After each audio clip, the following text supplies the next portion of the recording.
Hare Krishna, Hare Krishna, Hare Krishna, Hare Krishna, Hare Krishna, Hare Krishna. हरे कृष्ण माता जी। Hare Krishna, Hare Krishna, Mataji. Hare Krishna, Pranamam. हरे कृष्णा प्रणाम माता जी। Hare Krishna, എല്ലാവർക്കും പ്രണാമം. Hare Krishna.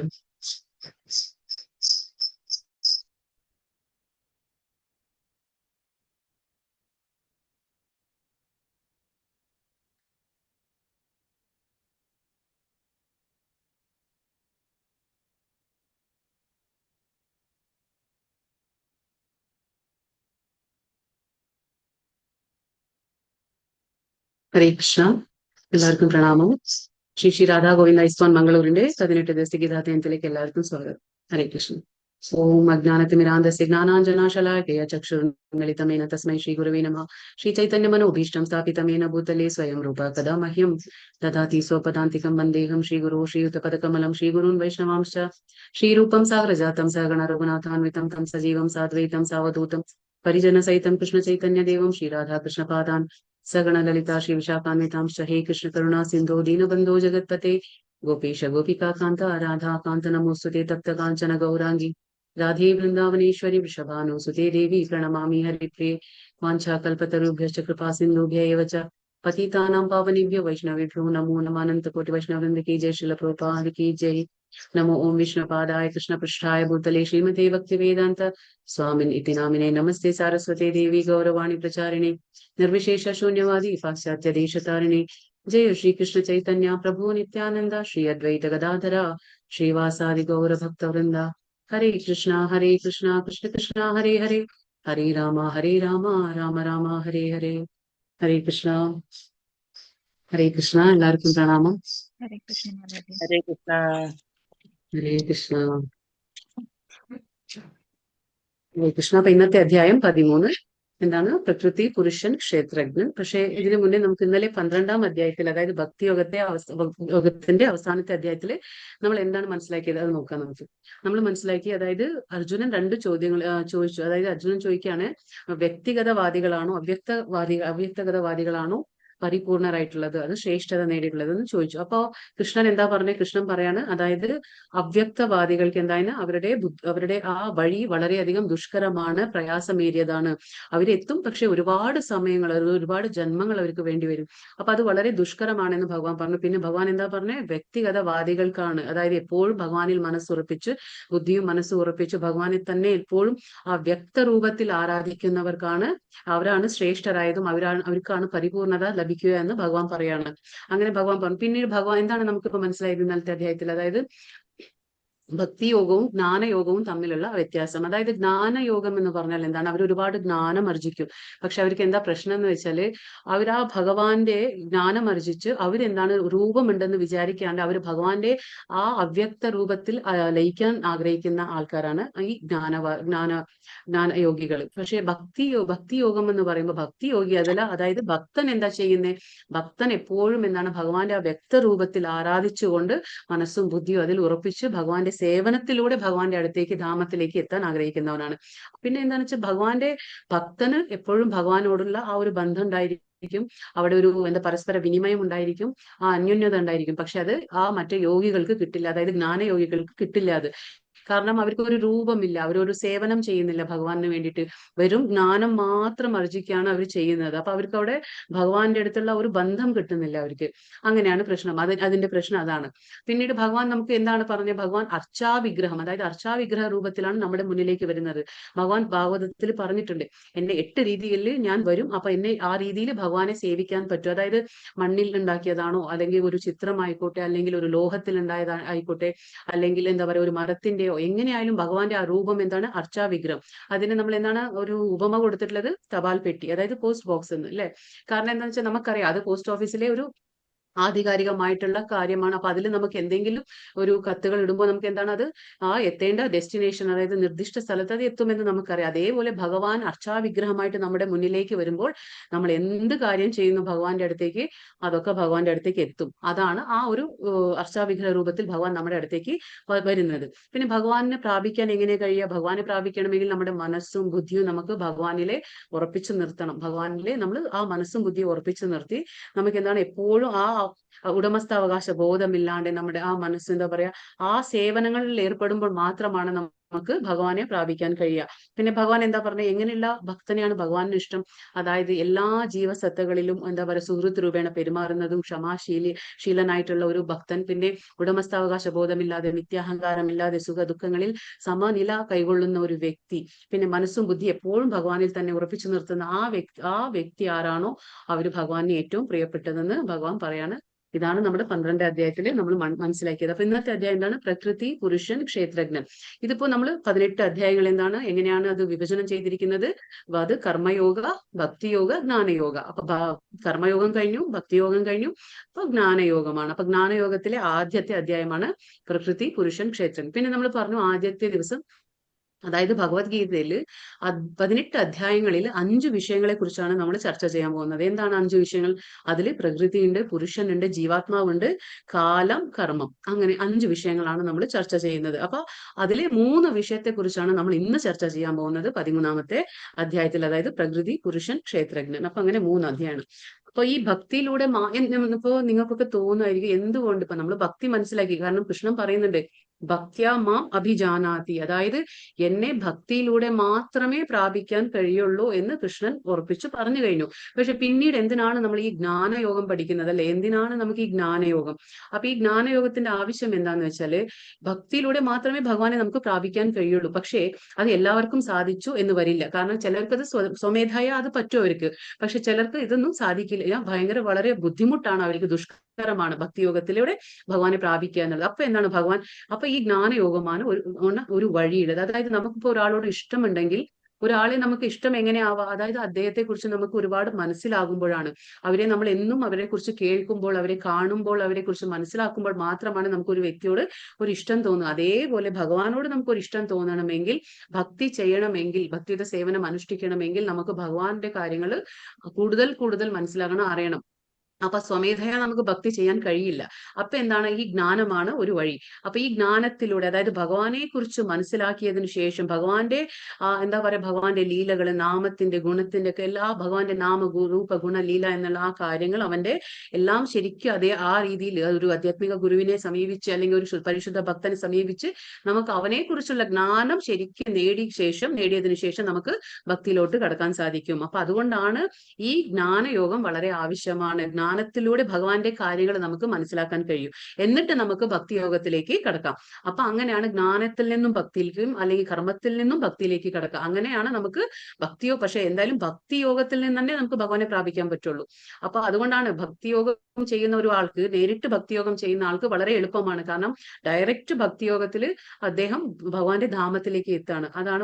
പക്ഷെ നമുക്ക് ജ്ഞാനത്തിലൂടെ എത്താൻ പറ്റും. അതുകൊണ്ടാണ് ഈ ജ്ഞാനയോഗം വെച്ചിരിക്കുന്നത്. അതുകൊണ്ടാണ് ഭഗവാനെ കുറിച്ച് മനസ്സിലാക്കിയിട്ട് നമുക്ക് ഭക്തിയോഗം ചെയ്യാൻ സാധിക്കും എന്നാണ് പറയുന്നത്. ഓം നമോ ഭഗവതി വാസുദേവായ. അർജുന ഉവാച പ്രകൃതിം പുരുഷം ചൈവ ക്ഷേത്രം ക്ഷേത്രജ്ഞം ഏവ ച ഏതദ് വേദിതുമിച്ഛാമി ജ്ഞാനം ജ്ഞേയം ച കേശവ.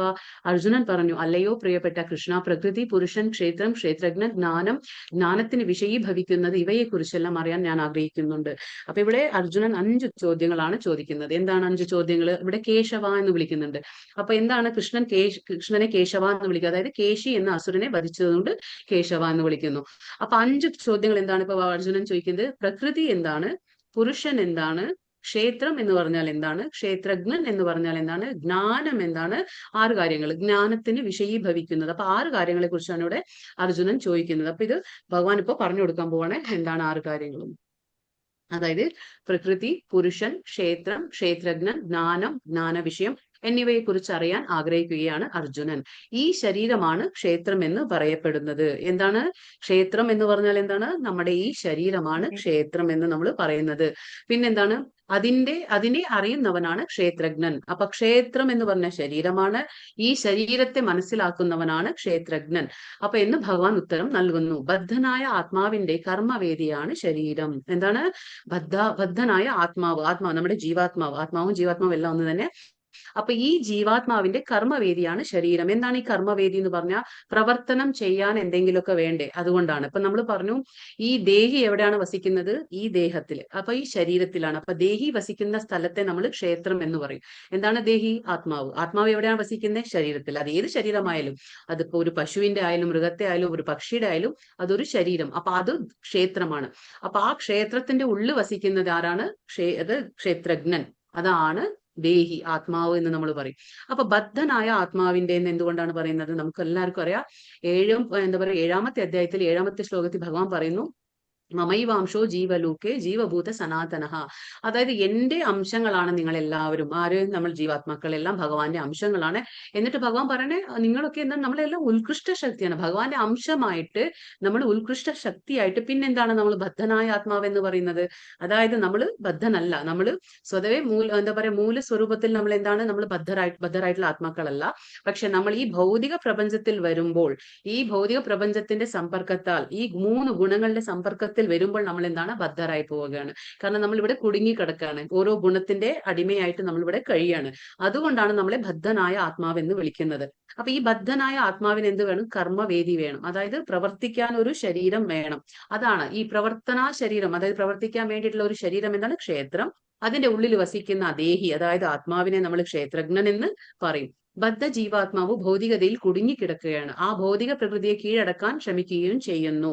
അപ്പൊ എന്താണ് ചെയ്യുന്നത്? ബദ്ധ ജീവാത്മാവ് ഇവിടെ വരുമ്പോ എല്ലാം മറക്കാണ്. അതിന്റെ മൂലസ്വരൂപം എന്താണ്? ഭഗവാന്റെ സേവകൻ എന്ന ആ സ്വരൂപത്തെ മറന്ന്, ഞാൻ ഒരു സേവകനാണെന്ന് മറന്ന്, അത് ഈ ഭൗതിക പ്രപഞ്ചത്തിൽ വരുമ്പോ എന്താണ്? ആധിപത്യ ഭ്രമം വരികയാണ്. അതായത് ആധിപത്യം സ്ഥാപിക്കാൻ, യജമാനത്വം സ്ഥാപിക്കാൻ നോക്കുകയാണ് ഈ ഭൗതിക പ്രപഞ്ചം. അങ്ങനെ ആവുമ്പോ എന്താണ്? കുടുങ്ങിക്കിടക്കാണ് നമ്മളിവിടെ. ഇങ്ങനെ പ്രകൃതിക്ക് മേല് ആധിപത്യം സ്ഥാപിക്കാൻ എത്രമാത്രം കഴിവുണ്ടെന്നതിനെ ആശ്രയിച്ച് അയാൾക്കൊരു കർമ്മവേദി ലഭിക്കും. ആ പ്രവർത്തനാ മണ്ഡലമാണ് ശരീരം. അതായത് നമ്മൾ ഈ ഭൗതിക പ്രപഞ്ചത്തിൽ വരുമ്പോൾ നമ്മൾ ഏത് ഗുണത്തിന്റെ അടിസ്ഥാനത്തിലാണോ നമ്മൾ കർമ്മം ചെയ്യുന്നത്, അതിന്റെ അടിസ്ഥാനത്തിലാണ് നമുക്ക് അടുത്ത ജന്മത്തിൽ നമുക്ക് കർമ്മവേദി ലഭിക്കുക, അതായത് ശരീരം ലഭിക്കുന്നത്. ഇപ്പോൾ ഞാൻ തമോ ഗുണത്തിലായത്, നമുക്ക് 3 ഗുണം അറിയാം, സത്വ രജസ് തമോ. അപ്പൊ ഞാൻ തമോ ഗുണത്തിലാണ് ഈ ജന്മത്തിൽ ഞാൻ പെരുമാറുന്നതെങ്കിൽ, പ്രവർത്തിക്കുന്നതെങ്കിൽ, എനിക്ക് അടുത്ത ജന്മം അതുപോലത്തെ ഒരു ശരീരമാണ് ഭഗവാൻ എനിക്ക് തരുന്നത് എന്ന് നമുക്ക് ഇവിടുന്ന് മനസ്സിലാക്കാൻ പറ്റും.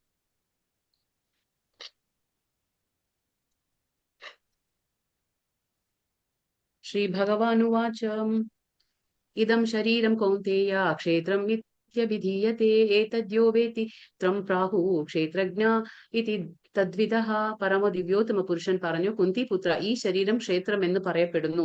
ഇതിനെ അറിയുന്നവൻ ക്ഷേത്രജ്ഞനും അത്ര. അതായത് ശരീരം എന്നാണ് ഒരു കർമ്മവേദി. അതായത് നമ്മുടെ ആത്മാവിന് പ്രവർത്തിക്കണമെങ്കിൽ ഒരു ശരീരം വേണം. അതുകൊണ്ടാണ് നമ്മുടെ ശരീരം എന്താകുന്നു? ഒരു കർമ്മവേദിയാകുന്നു, പ്രവർത്തനാ മണ്ഡലം. അതാണ്. അപ്പൊ നമ്മുടെ ശരീരം എന്താണ്? ക്ഷേത്രം. ശരീരത്തിന്റെ ഉള്ളിൽ വസിക്കുന്ന ആത്മാവ് ക്ഷേത്രജ്ഞൻ എന്നാണ് ഇവിടെ പറയുന്നത്. ഇവിടെ നമുക്ക് കാണാം എന്താണ്, നമുക്ക് ഇപ്പൊ പറഞ്ഞു നമ്മൾ ഭഗവാനെ 3 രീതിയിൽ നമ്മൾ മനസ്സിലാക്കാൻ പറ്റും അല്ലെ. ബ്രഹ്മം എന്നാല്, പരമാത്മാ എന്നാലെന്നും, ഭഗവാൻ എന്നാലെന്ന്. അതേപോലെ ഇപ്പൊ ഇവിടെ എന്താണ്, ഇപ്പൊ ഒരു ജീവാത്മാവ് കാണാണ്ട് ഒരു പരമാത്മാവ് കാണാണ്ട് ചിത്രത്തിൽ അല്ലെ.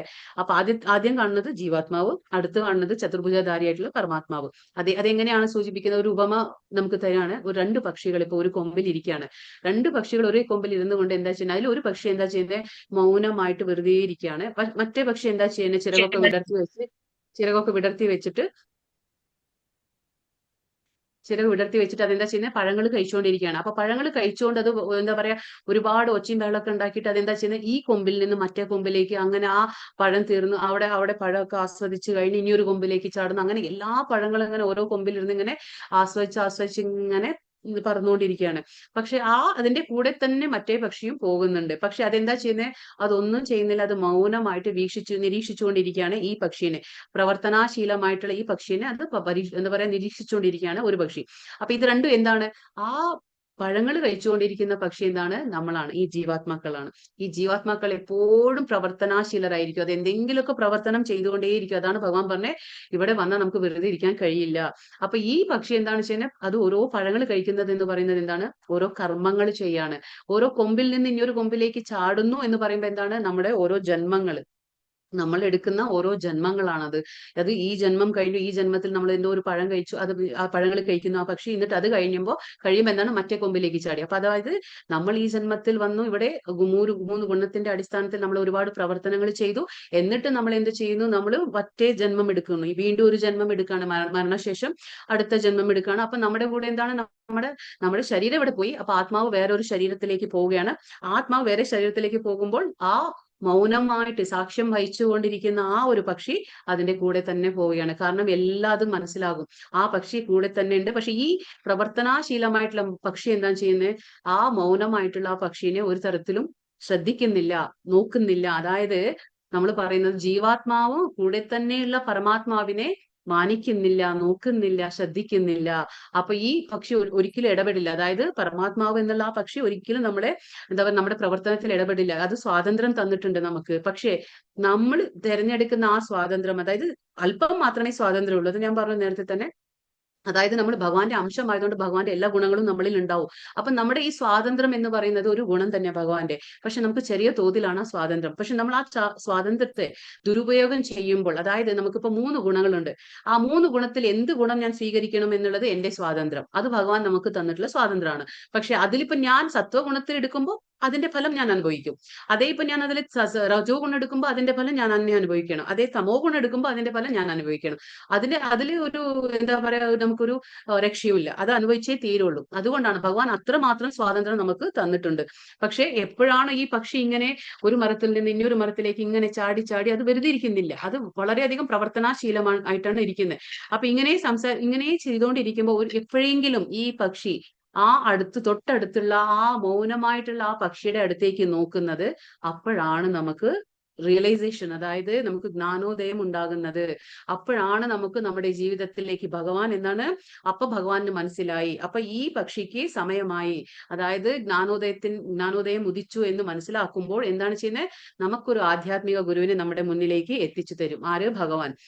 കാരണം അപ്പൊ മനസ്സിലായി, കാരണം അതുവരെ തിരിഞ്ഞു നോക്കിയിട്ടില്ല. അപ്പൊ എപ്പോഴാണോ തിരിഞ്ഞു നോക്കുന്നത് ഈ പക്ഷീനെ, അപ്പൊ മനസ്സിലായി. അതായത് കർമ്മ പ്രവർത്തനങ്ങളൊക്കെ ഒന്ന് നിർത്തി ഒരു സമാധാനമായിട്ട് ഈ അടുത്തുള്ളത് ആരാണെന്ന് നോക്കുകയാണ്. കുറേ കാലമായിട്ട്, കുറേ വർഷങ്ങൾ, കുറേ ജന്മങ്ങളായിട്ട് എന്റെ കൂടെ നടക്കുന്ന ഈ പക്ഷി ആരാണെന്ന് ഒന്ന് നോക്കുമ്പോൾ അപ്പൊ ഭഗവാന് മനസ്സിലാവാണ് ഇതിന് സമയമായി, അതായത് ആധ്യാത്മിക ജ്ഞാനത്തിന്റെ സമയമായി എന്നും പറഞ്ഞ് അപ്പോഴാണ് നമ്മുടെ ജീവിതത്തിൽ ഉള്ളിലിരുന്ന് ഭഗവാൻ അന്തര്യാമിയായിരുന്ന് എന്താ പറയുക, ചൈത്യ ഗുരുവായിരുന്ന് നമുക്ക് എന്താ പറയാ, നമ്മുടെ മുന്നിലേക്ക് ഒരു ഗുരുവിനെ കൊണ്ടുതരിക. അപ്പോഴാണ് നമുക്ക് ഈ ഭഗവത്ഗീത, ഭാഗവതം എന്നുള്ള കാര്യങ്ങളൊക്കെ നമുക്ക് മനസ്സിലാക്കാൻ കഴിയുന്നത്.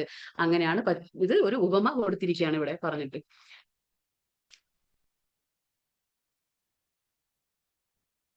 അപ്പൊ നമുക്കറിയാം, ഇത് നമ്മൾ നേരത്തെ പഠിച്ചത് 2ാമത്തെ അധ്യായത്തിൽ നമ്മൾ പഠിച്ചു. അതായത് ബ്രഹ്മം എന്നാണ് എന്ത്, പരമാത്മാ എന്ന് പറഞ്ഞാൽ എന്ത്, പിന്നെ ഭഗവാൻ പറഞ്ഞാൽ എന്ത്. അതായത് ബ്രഹ്മം എന്ന് പറഞ്ഞാൽ ആരാണ്? ജ്ഞാനയോഗികൾ ജ്ഞാനം നേടി അവ്യക്തമായ ഭഗവാന്റെ അവ്യക്തമായ രൂപത്തിൽ ലയിക്കാൻ ആഗ്രഹിക്കുന്നവർ. പിന്നെ 2ാമത്തേത് ധ്യാനികൾ, അതായത് ഉള്ളിലുള്ള പരമാത്മാഭാവത്തെ ധ്യാനിച്ചുകൊണ്ട് അഷ്ടാംഗയോഗം നമ്മൾ പറഞ്ഞു, യമ നിയമ ആസന പ്രാണായാമ പ്രത്യാഹാര ധാരണ ധ്യാന സമാധി എന്നുള്ള ഇത് പറഞ്ഞു നമ്മൾ അഷ്ടാംഗയോഗ. അപ്പൊ ആ അഷ്ടാംഗ യോഗം അത് പ്രാക്ടീസ് ചെയ്തുകൊണ്ട്, അത് പരിശീലിച്ചുകൊണ്ട് ആ ഭഗവാനെ ഇരിക്കുന്ന ഭഗവാനെ ധ്യാനിച്ചുകൊണ്ട് അവിടെ എത്തുന്ന ആൾക്കാരാണ് അവർ. വൈകുണ്ഠങ്ങളിലേക്ക് എത്തും. അവരാണ് ധ്യാനയോഗികൾ. പിന്നെ 3ാമത്തേത് അതാരാണ്? ഭഗവാൻ. ആ ഭഗവാനെ ആരാണ് മനസ്സിലാക്കുന്നത്? ഭക്തനാണ്. ഭക്തൻ മാത്രമാണ് ഡയറക്റ്റ്, അതായത് നേരിട്ട് ഭഗവാന്റെ സേവനത്തിലൂടെ ഭഗവാന്റെ കാര്യങ്ങൾ മനസ്സിലാക്കി, ഭഗവാൻ എന്താണോ ഇഷ്ടം അത് ചെയ്തുകൊണ്ട്, ഭഗവാൻ ഇഷ്ടമല്ലാത്തത് ചെയ്യാതിരുന്ന് അങ്ങനെയാണ് ഭഗവാനെ പ്രാപിക്കുന്നത് ഭക്തനാണ്. അപ്പൊ ഇതാണ് 3 തരത്തിലുള്ള നമ്മൾ ഭഗവാനെ മനസ്സിലാക്കാനുള്ള സാക്ഷാത്കാരം, പരമസത്യത്തെ മനസ്സിലാക്കാനുള്ള സാക്ഷാത്കാരമാണ് പറയുന്നത്. ക്ഷേത്ര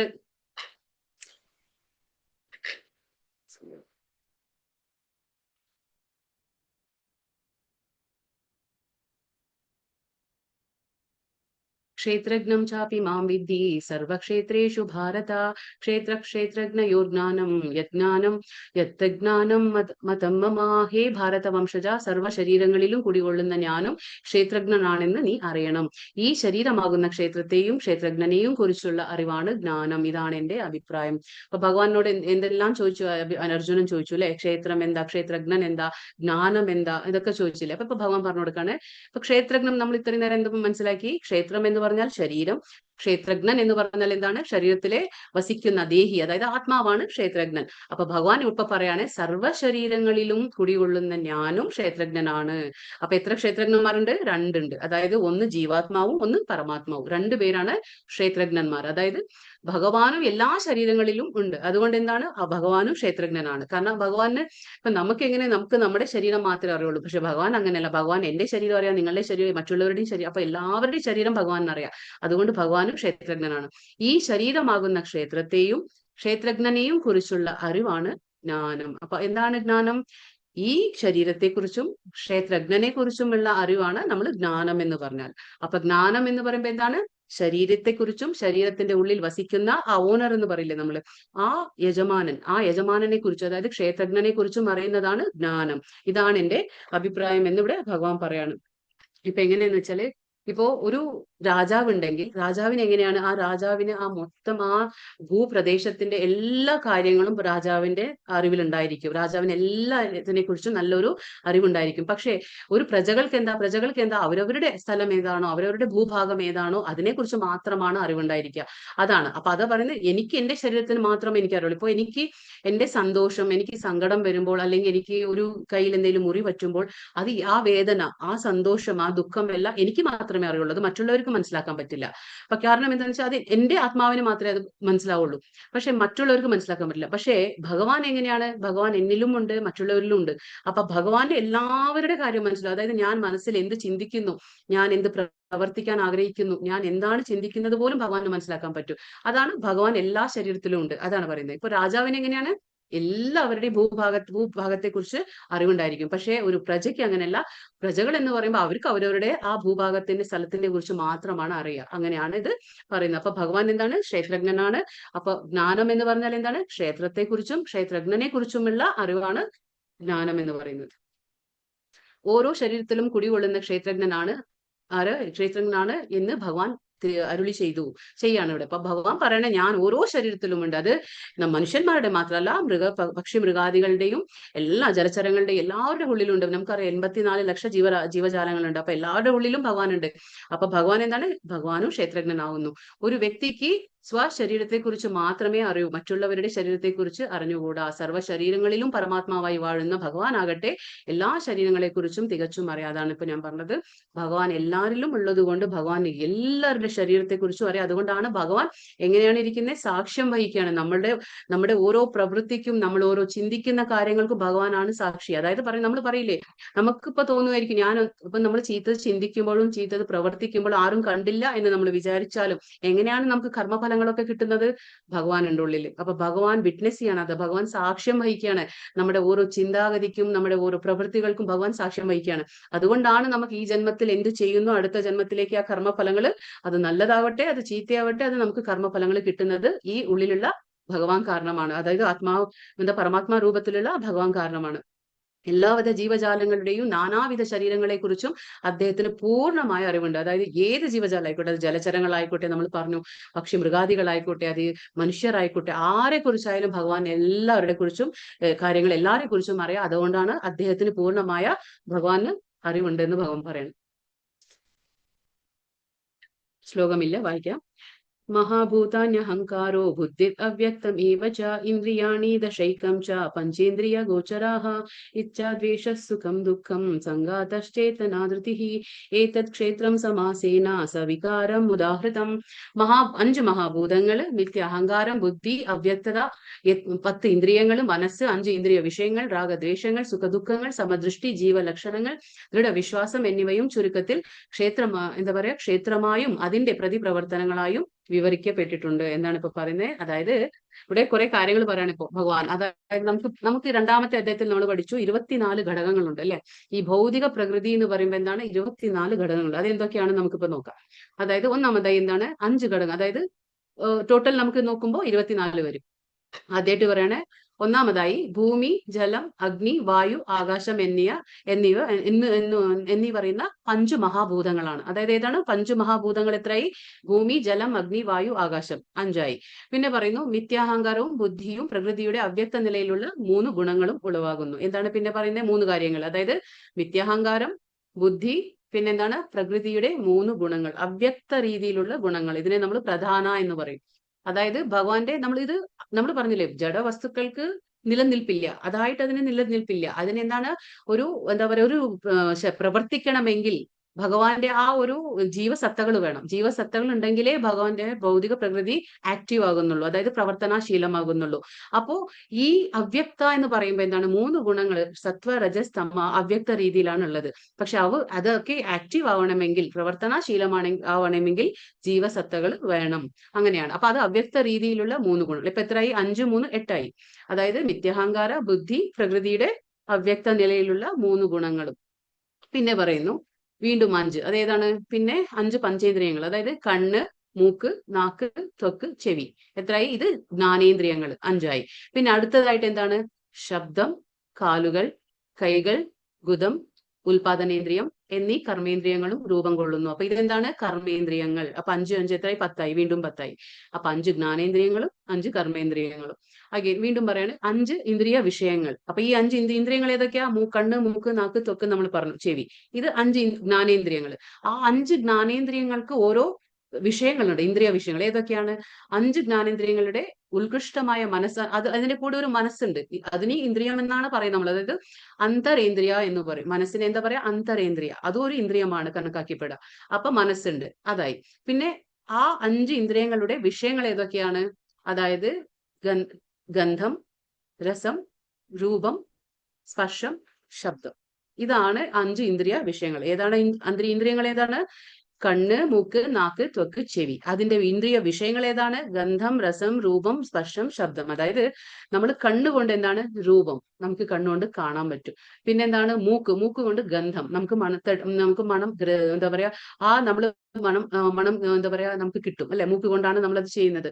പിന്നെ രസം എന്ന് പറഞ്ഞ എന്താണ്? അത് നാക്ക്. പിന്നെ ത്വക്ക് എന്ന് പറഞ്ഞാൽ സ്പർശം. പിന്നെ ചെവി എന്ന് പറയുമ്പോൾ ശബ്ദം. അപ്പൊ ഈ 5 ജ്ഞാനേന്ദ്രിയങ്ങളുടെ 5 ഇന്ദ്രിയ വിഷയങ്ങളാണ് ഈ ലാസ്റ്റ് പറഞ്ഞത്. പിന്നെ ഒരു മനസ്സെന്ന് പറയുന്നതും ഇന്ദ്രിയ. അപ്പൊ ടോട്ടൽ നമുക്ക് എത്ര വന്നു? 24 വന്നു. അപ്പൊ ഈ 24 എന്താണ് പറയുന്നത്? ഇന്ദ്രിയ വിഷയങ്ങൾ. ഇതൊക്കെ എന്താണ്? കർമ്മവേദിയാകുന്നു.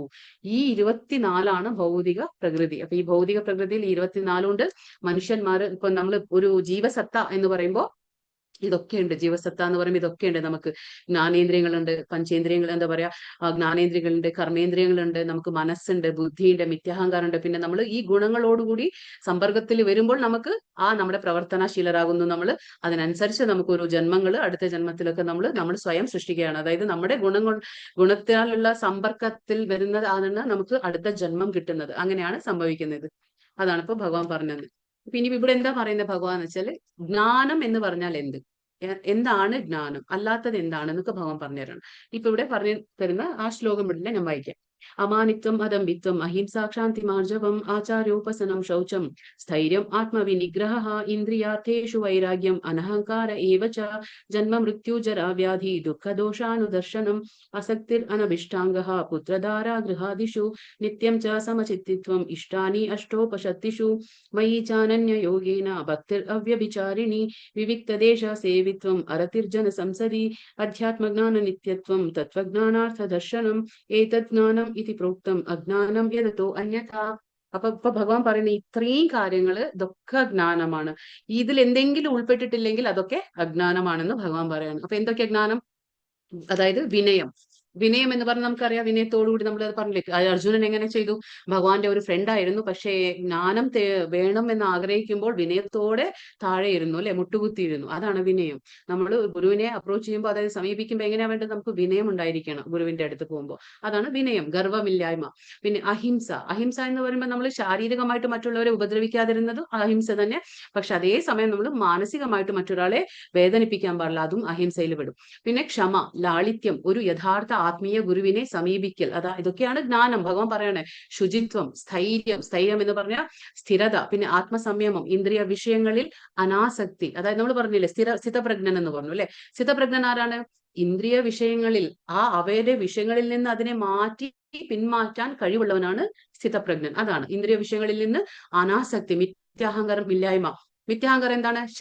നമ്മുടെ ഈ ശാരീരിക ബോധം, അതായത് ഞാൻ ആണാണ്, ഞാൻ പെണ്ണാണ്, അങ്ങനെയൊക്കെ നമ്മൾ ആ ശരീരത്തോടു കൂടി നമ്മൾ തിരിച്ചറിയില്ലേ, അതില്ലാതിരിക്കുന്നത് മിഥ്യാഹങ്കാരം ഇല്ലായ്മ.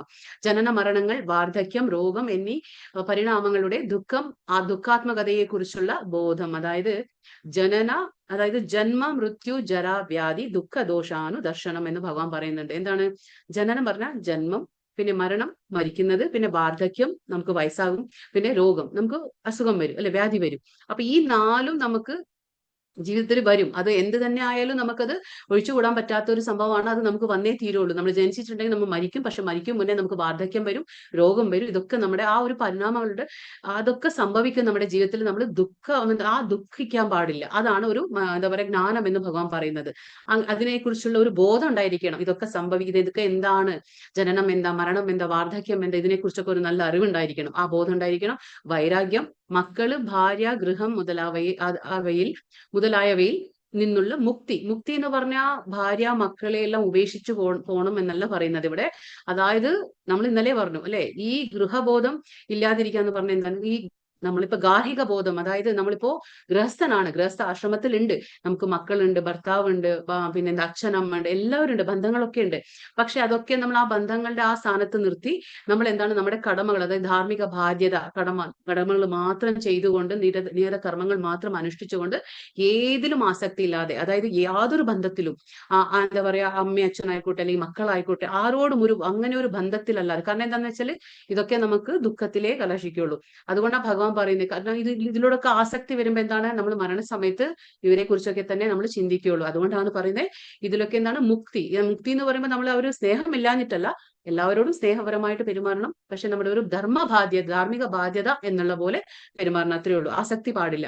പിന്നെന്താ പറയുന്നത്? സുഖ ദുഃഖങ്ങളിൽ അക്ഷോഭ്യത. അതായത് ക്ഷോഭിക്കാൻ പാടില്ല. ഇപ്പൊ നമുക്ക് സുഖം വന്നു സന്തോഷിക്കുക, ദുഃഖം വന്നു ദുഃഖിക്കാൻ പാടില്ല, വിഷമിക്കാൻ പാടില്ല. ഭഗവാൻ പറഞ്ഞില്ലേ, താം സ്ഥിതി ക്ഷസ്വ ഭാരത, എല്ലാം സഹിക്കാൻ പഠിക്കണം. എന്നിൽ സ്ഥിരവും നിഷ്കളങ്കവുമായ ഭക്തി, ഭഗവാനിൽ സ്ഥിരമായ, അതായത് വ്യതിചലിക്കാത്ത ഒരു ഭക്തി, നിഷ്കളങ്കമായ ഒരു ഭക്തി കാണിക്കണം. പിന്നെ ഏകാന്തമായ സ്ഥലത്ത് ജീവിക്കാനുള്ള ഒരു ആഗ്രഹം. അതെന്താണ്? നമുക്ക് ഈ ബഹളമയമായിട്ടുള്ള ആ പ്രപഞ്ചം, കാരണം ഭൗതികതയിൽ നമുക്ക് കൂട്ടുകെട്ട് ഭൗതികമാവുമ്പോൾ എന്താണ്, നമ്മൾ ആ വഴിക്ക് സഞ്ചരിക്കും, നമുക്ക് ആ മോഹങ്ങൾ ആ വഴിക്ക് പോകും. പക്ഷെ നമുക്ക് എപ്പോഴാണ് ഭൗതികതയിൽ നിന്ന് നമ്മളെല്ലാം വേറിട്ട് നിൽക്കുക. പക്ഷെ എന്നും പറഞ്ഞാൽ നമുക്ക് ഭക്തന്മാരുടെ സംസർഗം വേണം. കാരണം നമുക്ക് ഭക്തന്മാരുടെ കൂടെ നിൽക്കുമ്പോൾ എന്താണ്, അവർ അങ്ങനെയുള്ള കാര്യങ്ങൾ നമ്മളോട് സംസാരിക്കുക. അപ്പൊ നമുക്ക് ഭക്തി മാർഗത്തിലേക്ക് മുന്നേറാൻ വളരെ എളുപ്പമാണ്. അല്ലാത്ത പക്ഷം എന്താണ്, നമ്മുടെ ആ മായാ ശക്തി വളരെ സ്ട്രോങ് ആണ്. അപ്പൊ നമ്മൾ ആ മായയുടെ ആ വലയിൽ പെടുകയാണ് നമ്മൾ. അതുകൊണ്ടാണ് പറയുന്നത് അങ്ങനെ വേറിട്ട് നിൽക്കൽ. പിന്നെ ആത്മസാക്ഷാത്കാരത്തിന്റെ പ്രാധാന്യം അറിയൽ. എന്താണ് ആത്മസാക്ഷാത്കാരം? അതെന്താണ്? നമ്മൾ എന്തുകൊണ്ട് മനസ്സിലാക്കണം? ഞാൻ ആരാണെന്ന് എന്തുകൊണ്ട് മനസ്സിലാക്കണം? ഭഗവാൻ ആരാണ്? ഭഗവാനും ഞാനുമായിട്ടുള്ള ബന്ധം എന്താ? ഇതൊക്കെ നമുക്ക് എന്തുകൊണ്ട് മനസ്സിലാക്കണം എന്നുള്ള ആ പ്രാധാന്യം അറിയൽ. പിന്നെ തത്വചിന്തയിലൂടെ നിരവേഷ തത്വത്തെ കുറിച്ച് അന്വേഷിക്കൽ. അതായത് നമ്മൾ അതതോ ബ്രഹ്മ ജിജ്ഞാസ, അല്ലെങ്കിൽ ജീവസ്യ തത്വ ജിജ്ഞാസ എന്ന് പറയും. അതായത് ഞാൻ ആരാണ്, ഞാൻ എന്തിനീ ഭൂമിയിൽ വന്നു, എന്റെ ഉദ്ദേശ്യം എന്താ, ഞാൻ മനുഷ്യനായി ജനിച്ചിട്ടുണ്ടെങ്കിൽ എന്റെ ഉദ്ദേശ്യം എന്താണ്, ഞാൻ ആ പക്ഷി മൃഗാദികളിൽ നിന്നും വ്യത്യസ്തനാണ്, എന്തുകൊണ്ട്, ഭഗവാൻ എനിക്ക് എന്താണ് ഇത്രയും ബുദ്ധിശക്തി തന്നത്, എനിക്ക് സംസാരിക്കാനുള്ള കഴിവുണ്ട്, ചിന്തിക്കാനുള്ള കഴിവുണ്ട്. അപ്പൊ ഇതൊക്കെ എന്തിനാണ് ഭഗവാൻ തന്നത്? നമുക്ക് വായിക്കാൻ പറ്റും, മനസ്സിലാക്കാൻ പറ്റും, നമുക്ക് ബുദ്ധിശക്തി അവരിൽ നിന്നും വ്യത്യാസപ്പെട്ടതാണ്. അതെന്തുകൊണ്ടാണ് ഭഗവാൻ തന്നെ? പിന്നെ മരണത്തിന് ശേഷം എവിടെ പോകുന്നു നമ്മൾ, മരണത്തിന് ശേഷം എന്താണ് സംഭവിക്കുന്നത്, അപ്പൊ എന്റെ ജന്മത്തിന്റെ ഉദ്ദേശം എന്താ, ഇതൊക്കെ നമ്മൾ അന്വേഷിച്ചിരിക്കണം. അതാണ് തത്വചിന്തയിലൂടെ നിരപേക്ഷ തത്വം, അതായത് ഭഗവാൻ. നിരപേക്ഷ തത്വം എന്ന് പറഞ്ഞ ആരാണ്? പരമസത്യത്തെക്കുറിച്ച് അന്വേഷിക്കൽ. പിന്നെ എന്നിവയെല്ലാം ജ്ഞാനമാകുന്നു, ഇവയല്ലാതെ ഉള്ളവയെല്ലാം അജ്ഞാനമാണെന്ന് ഞാൻ പ്രഖ്യാപിക്കുന്നു. അപ്പൊ ഭഗവാൻ പറയാണ്, ഇതൊക്കെയാണ് ജ്ഞാനം, ഇതല്ലാതെ എന്തെങ്കിലും ഉണ്ടെങ്കിൽ അതൊക്കെ അജ്ഞാനമാണെന്ന് ഭഗവാൻ പറയണം. ഇത്രയും കാര്യങ്ങൾ പറഞ്ഞു കൊടുത്തു. ഇവിടെ നമ്മൾ പറഞ്ഞു ജന്മ മൃത്യു ജരാവ്യാധി ദുഃഖ ദോഷാനുദർശനം എന്ന്. അപ്പൊ ഇതാണ് ജന്മം. ജനനം നമുക്ക് ഒരു എന്താ പറയാ, കുഞ്ഞ് ജനിച്ചിട്ടുണ്ടെങ്കിൽ അത് വയസ്സായി വലുതായി പിന്നെന്താണ് മരണം സംഭവിക്കും, അല്ലെങ്കിൽ വാർദ്ധക്യം ഉണ്ടാവും, പിന്നെന്താണ് അസുഖം ബാധിക്കും, അല്ലെ, വ്യാധി. അപ്പൊ ഈ നാലും നമുക്ക് ആ ദർശനം, അതായത് നമ്മുടെ ഭൗതിക പ്രപഞ്ചത്തിലെ ഭവരോഗങ്ങളാണ് ഇതൊക്കെ. ജന്മ മൃത്യു ജര വ്യാധി, ഈ 4 കാര്യങ്ങൾ എന്താണ്? ഭവരോഗങ്ങൾ എന്ന് നമ്മൾ പറയും. അതാണ് ഇതൊക്കെ. അപ്പൊ ഇതിലെല്ലാവരും ഇതിലൂടെ കടന്നു പോവുക തന്നെ വേണം. അപ്പൊ ഇതെന്താണ്? ഇത് ഒരു സിനിമാ താരമാണ്, ഹിന്ദി ചലച്ചിത്ര നടിയാണ്. പക്ഷേ ഇപ്പൊ ഈ 2 ഫോട്ടോ ഒരേ ആളുടെ തന്നെ, പക്ഷെ ആ വ്യത്യാസം കണ്ടില്ലേ നമുക്ക്? എന്താണ് ആ വ്യത്യാസം? അതായത് ചെറുപ്പം കാലത്ത് എത്ര ഭംഗിയുണ്ടെങ്കിലും, നമ്മൾ ശരീരം എത്ര നന്നായി നോക്കിയാലും ആ വാർദ്ധക്യം വരുമ്പോൾ നമ്മുടെ ശരീരത്തിന് മാറ്റങ്ങൾ സംഭവിക്കും. അപ്പൊ ഇതിലൊന്നും നമ്മുടെ മനസ്സ് വ്യതിചലിക്കാൻ പാടില്ല. അതായത് ഇതൊക്കെ സ്വാഭാവികമായി സംഭവിക്കുന്ന ചില കാര്യങ്ങളാണ്. അതാണ് നമ്മൾ പറഞ്ഞില്ലേ, കിളിക്കൂട് നമ്മൾ എത്ര മിനുക്കിക്കൊണ്ടിരുന്നാലും കിളിക്കൂടിലെ എന്താ പറയാ, ആ കൂട്ടിൽ ഉള്ളിൽ ആരാണ്? ആ ഒരു പക്ഷി ഇരിക്കുന്നു. ആ പക്ഷിക്ക് നമ്മൾ ഒന്നും ഭക്ഷണം കൊടുക്കാതിരുന്ന ആ പക്ഷി ചത്തുപോകും. അതേപോലെ തന്നെ നമ്മുടെ ശരീരം എത്രത്തോളം നമ്മൾ മിനുക്കി പോഷിപ്പിച്ചു വെച്ചാലും, നമ്മൾ എന്ത് യോഗ ചെയ്താലും, എന്തൊക്കെ ഫിറ്റ്നസ് ചെയ്താലും കാര്യങ്ങളൊക്കെ ചെയ്ത് നമ്മൾ നന്നായി ഭഗവാൻ എന്താ പറയാ ഭംഗിയായിട്ട് നമ്മുടെ ശരീരം നോക്കിയാലും ഇന്നല്ലെങ്കിൽ നാളെ ആ ശരീരം നമ്മൾ ഉപേക്ഷിച്ചു പോകണം. പക്ഷേ അവിനാശിയായ ഒരു സംഭവം എന്താണ്? ആ ശരീരത്തിന്റെ ഉള്ളിലുള്ള ജീവാത്മാവ്, അതായത് ക്ഷേത്രജ്ഞൻ. ആ ക്ഷേത്രജ്ഞനെ നമ്മൾ പോഷിപ്പിക്കണം. എങ്ങനെയാണ്? അത് ഭഗവാന്റെ ഹരിനാമത്തിലൂടെ, ഭഗവാന്റെ കാര്യങ്ങൾ കേൾക്കുന്നതിലൂടെ, ഭഗവാന്റെ കാര്യങ്ങൾ ശ്രവിക്കുന്നതിലൂടെ, പിന്നെ കീർത്തനങ്ങൾ ആലാപിക്കുന്നതിലൂടെ അത് ചെയ്യണം. അങ്ങനെ ചെയ്യുമ്പോൾ മാത്രമാണ് നമുക്കൊരു എന്താ പറയുക യഥാർത്ഥമായ ഉപയോഗം നമ്മുടെ ശരീരത്തിൽ നിന്ന് നമുക്ക് കിട്ടുന്നത്. അല്ലാതെ വേസ്റ്റ് ആയി പോകും. ആധ്യാത്മിക ജീവിത പുരോഗതിക്ക് ഒഴിച്ചുകൂടാത്ത ഒന്നാണ് ശൗചം. ശൗചം 2 വിധമുണ്ട്, ബാഹ്യവും ആഭ്യന്തരവും. നമ്മൾ പറഞ്ഞു ശൗചം എന്ന് പറഞ്ഞാൽ എന്താണ്? ക്ലെൻലിനെസ്. അപ്പൊ നമ്മൾ പറയും ക്ലെൻലിനെസ് എന്ന് പറഞ്ഞാൽ എന്താ? നമ്മൾ ആ ശുചിത്വം പാലിക്കുക. എന്താണ് ശുചിത്വം പാലിക്കുക? എങ്ങനെയാണ്? നമ്മൾ ദേഹശുദ്ധി എങ്ങനെ വരുത്തും? ശുചിത്വം പാലിക്കുക എന്ന് പറഞ്ഞാൽ ദിവസേന നമ്മൾ കുളിച്ചിട്ട് നമ്മുടെ ദേഹത്തെ ശുചിയായിട്ട് വെക്കും നമ്മൾ. അതേപോലെ 2 തരമാണ്. എന്താണ്? ബാഹ്യമായിട്ടുള്ള ശൗചം എന്ന് പറഞ്ഞാൽ നമ്മുടെ കാണുന്ന, നമ്മുടെ ഈ എക്സ്റ്റേണലി നമുക്ക് കണ്ണുകൊണ്ട് കാണുന്ന ആ ശരീരത്തെ നമ്മൾ ശുചിയായിട്ട് വെക്കുന്നു. പക്ഷെ കണ്ണുകൊണ്ട് കാണാൻ പറ്റാത്ത ഒരു ശരീരം ഉണ്ട്. ഏതാണത്? അത് ആത്മാവ് ഉള്ളിലിരിക്കുകയാണ്. അപ്പൊ ആത്മാവിനെ നമുക്ക് എങ്ങനെ കുളിപ്പിക്കാൻ പറ്റും? ആത്മാവിനെ എങ്ങനെയാണെന്ന് വെച്ചാൽ ഇതാ പറയുന്നു, ആന്തരമായതിനെ നിരന്തരം കൃഷ്ണസ്മരണയും ഹരേ കൃഷ്ണ കൃഷ്ണ കൃഷ്ണ ഹരേ ഹരേ, ഹരേ രാമ രാമ രാമ ഹരേ ഹരേ എന്ന മന്ത്രജപവുമാണ് ഉപാധികൾ. അതായത് ആത്മാവിനെ നമുക്ക് എങ്ങനെ കുളിപ്പിക്കാം? അതായത് ഭഗവാന്റെ തിരുനാമം, ആ ഭഗവാന്റെ ഹരേ കൃഷ്ണ മഹാമന്ത്രം ഉച്ചരിച്ചുകൊണ്ട് നമുക്ക് ആത്മാവിന്റെ ശുചിത്വത്തെ നമുക്ക് പാലിക്കാം. അല്ലെങ്കിൽ അതിന്റെ പരിശുദ്ധി നഷ്ടപ്പെട്ടു പോകും. മനസ്സിൽ അടിഞ്ഞുകൂടിയ മുൻജന്മ കർമ്മങ്ങളുടെ പൊടിപടലങ്ങളെ ഈ പ്രക്രിയ കൊണ്ട് തുടച്ചു മാറ്റാൻ കഴിയും. അതായത് ഭഗവാൻ ചൈതന്യ മഹാപ്രഭു ആയിട്ട് വരുമ്പോ ഒരു ശിക്ഷാഷ്ടകം എന്ന അഷ്ടകം രചിച്ചു. അതില് ഭഗവാൻ എഴുതിയിട്ടുണ്ട്, ചേതോ ദർപ്പണമാർജനം ഭവ മഹാദാവാഗ്നി നിർവാപണം എന്ന് ഭഗവാൻ പറയുന്നുണ്ട്. അതായത് ചേതോ ദർപ്പണമാർജനം എന്ന് പറഞ്ഞാല്, ദർപ്പണ എന്ന് പറഞ്ഞ കണ്ണാടി, അപ്പൊ ചേതോ ദർപ്പണ മാർജനം എന്ന് പറഞ്ഞ വൃത്തിയാക്കൽ. കണ്ണാടി നമ്മൾ എങ്ങനെ, അപ്പൊ പൊടി മൂടിയ കണ്ണാടിയെ നമ്മൾ എങ്ങനെ തുടച്ച് നമ്മൾ വൃത്തിയാക്കില്ലേ, അതുപോലെ നമ്മുടെ ഈ ആത്മാവിന് എന്താണ്, ഒരുപാട് ജന്മങ്ങൾ കൊണ്ട് അടിഞ്ഞുകൂടിയ ഒരുപാട് കർമ്മഫലങ്ങളുടെ പൊടി പടലങ്ങളുണ്ട്. അതിനെയൊക്കെ നമ്മൾ തുടച്ചു നീക്കണം. എങ്ങനെ നീക്കാൻ പറ്റുക? ഹരിനാമ ജപത്തിലൂടെ നമുക്കതിനെ ശുദ്ധമാക്കാൻ പറ്റുമെന്ന് പറയാണ്. സർവേന്ദ്രിയ ഗുണാഭാസം സർവേന്ദ്രിയ വിവർജിതം അസക്തം സർവഭൃച്ചൈവ നിർഗുണം ഗുണഭോക്ത്യച. സർവേന്ദ്രിയങ്ങളുടെയും ഉൽപ്പത്തി സ്ഥാനമാണ് പരമാത്മാവ്. എന്നിരുന്നാലും അവിടത്തേക്ക് ഇന്ദ്രിയങ്ങളില്ല. സകല ജീവജാലങ്ങളെയും നിലനിർത്തി പോകുന്നുവെങ്കിലും അനാസക്തനാണ്, ത്രിഗുണാതീതനാണ്. അതേസമയം തന്നെ ഭൗതിക പ്രകൃതിയുടെ ത്രിഗുണങ്ങളുടെ യജമാനനുമാണ് അദ്ദേഹം. അപ്പൊ ഭഗവാൻ എന്താണ്? ഇവിടെ ഭഗവാനെ എന്താ പറയാ, നിർഗുണ എന്നല്ല വിളിക്കുന്നത്. അതായത് ഭഗവാന് ഗുണങ്ങളില്ല എന്നല്ല പറയുന്നത്. ഭഗവാന് ഗുണങ്ങളുണ്ട്, പക്ഷെ അത് ഭൗതിക ഗുണങ്ങളല്ല. ഭഗവാന് എന്താ പറയാ, അതീന്ദ്രിയ ഗുണങ്ങളാണുള്ളത്. അപ്പൊ ഭഗവാന് രൂപമില്ല എന്ന് പറയുമ്പോൾ ഭഗവാന്റെ രൂപം ഭൗതിക രൂപമല്ല. അപ്പൊ സർവേന്ദ്രിയങ്ങളുടെയും ഉൽപ്പത്തി സ്ഥാനമാരാണ്? ഭഗവാൻ തന്നെ. അതുകൊണ്ടാണ് നമ്മൾ എന്താ പറയാ, ഋഷികേശ എന്ന് പറയും. കൃഷ്ണന്റെ എന്താ പറയാ, ഋഷികേശ എന്ന് പറഞ്ഞ എന്താണ്? ഇന്ദ്രിയങ്ങളുടെ നാഥനാണ് ഭഗവാൻ. അപ്പൊ ഋഷികേശ എന്ന് പറയും നമ്മള്. അതുകൊണ്ടാണ്. പിന്നെ എന്നിരുന്നാലും അവിടത്തേക്ക് എന്താ, ഇന്ദ്രിയങ്ങളില്ല. സകല ജീവജാലങ്ങളുടെയും നിലനിർത്തി പോകുന്നവരാണ് ഭഗവാൻ തന്നെ. എല്ലാ ജീവജാലങ്ങളുടെ ഓരോ പ്രവർത്തനം ഭഗവാൻ വീക്ഷിച്ചുകൊണ്ടിരിക്കുകയാണ്. ഭഗവാൻ പറഞ്ഞില്ലേ, മയാധ്യക്ഷേണ പ്രകൃതി സൂയത്തെ സ ചരാചര. അതായത് എന്റെ നിർദ്ദേശം അനുസരിച്ച് ഭൗതിക പ്രകൃതിയാണ് നടത്തിക്കൊണ്ടു പോകുന്നത്. നമുക്ക് ഓരോ ജന്മങ്ങൾ നമ്മുടെ കർമ്മത്തിനനുസരിച്ച്, അപ്പൊ ഞാൻ ഈ ജന്മം എന്താണോ കർമ്മങ്ങൾ ചെയ്ത് അതനുസരിച്ച് എനിക്ക് അടുത്ത ജന്മത്തിലേക്ക് അടുത്ത യോനി കിട്ടുന്നത് എങ്ങനെയാണ്? ഭഗവാന്റെ ആ നിർദ്ദേശപ്രകാരം. ഭഗവാന്റെ കർശനമായിട്ട് നിയമങ്ങളുണ്ട്. ആ ഭഗവാന്റെ കർശനമായ നിയമങ്ങൾ അനുസരിച്ച് ഭഗവാന്റെ നിർദ്ദേശപ്രകാരം ഭൗതിക പ്രകൃതി എനിക്കൊരു ജന്മം അല്ലെങ്കിൽ എനിക്കൊരു യോനി, അടുത്ത യോനി തയ്യാറാക്കും. എന്റെ മരണശേഷം അത് തയ്യാറാക്കും. അതുകൊണ്ടാണ് ഭഗവാൻ. പക്ഷെ എന്നിട്ടും ഭഗവാൻ എന്താണ്? ഉദാസീനൻ എന്നെ പോലെ ഇരിക്കും. ഭഗവാൻ യാതൊരു ബന്ധവുമില്ല ഇതിലൊന്നും. പിന്നെ ഭഗവാൻ യാതൊരു ആസക്തിയും ഇല്ല ഇതിലൊന്നും.